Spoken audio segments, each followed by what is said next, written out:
কবি সাদাত হোসাইনের লেখা কবিতা মানুষ বড় অভিমানী। পাঠ করে শোনাচ্ছি আমি অপর্ণা। মানুষ বড় অভিমানী প্রাণী।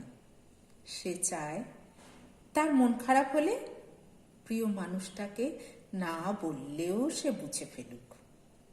ফোন করে খানিক ম্লান গলায় হ্যালো বলতেই ওপারের মানুষটা বলুক, তোমার মন খারাপ? তার এলোমেলো চুল, খানিকটা লাল চোখ দেখে বলুক, তোমার ঘুম হয়নি রাতে?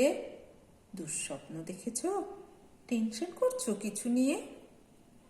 সে চায় মানুষটা বুঝুক কখন শক্ত করে বুকের সাথে চেপে ধরতে হয়, চোখের সামনে আলতো করে হাত ছুঁয়ে বন্ধ করে দিতে হয় চোখের পাতা।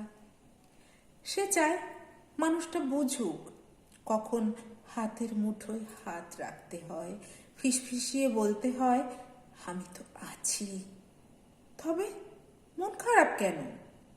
সে চায় মাঝরাত্রিরে সে টের পাক পাশের মানুষটা তার মাথার নিচের সরে যাওয়া বালিশটা ঠিক করে দিচ্ছে। শেষ রাতে যখন খানিক হিম নামে তখন জড়িয়ে দিচ্ছে ওম চাদরে। সে চায় মানুষটা মনে রাখুক তার জন্মদিনের কথা, প্রথম দিনের কথা, স্পর্শ ও অনুভূতির কথা। সে চায় তাকে ছুঁয়ে দেখতে গিয়ে কেউ মিথ্যে মিথ্যে অজুহাত বানাক, কেউ কপাল ছুঁয়ে বলুক দেখি দেখি তোমার জ্বর নয় তো? অভিমানে দূরে সরে যেতে চাইলেই কেউ বলুক খানিক ভুল করেছি বলেই দূরে সরে যেতে হবে? তবে এই যে হ্যাঁ তো ভালোবাসি, তাতে আরো কাছে আসা যায় না? আরো আরো কাছে, অনেক অনেক কাছে। মানুষ বড় অভিমানী প্রাণী।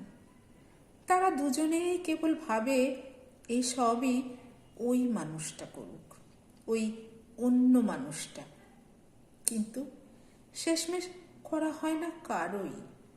তাই কাছে আসার রঙিন দিনেরা ক্রমাগত দূরে যাওয়ার ধূসর বিবর্ণ গল্প হয়।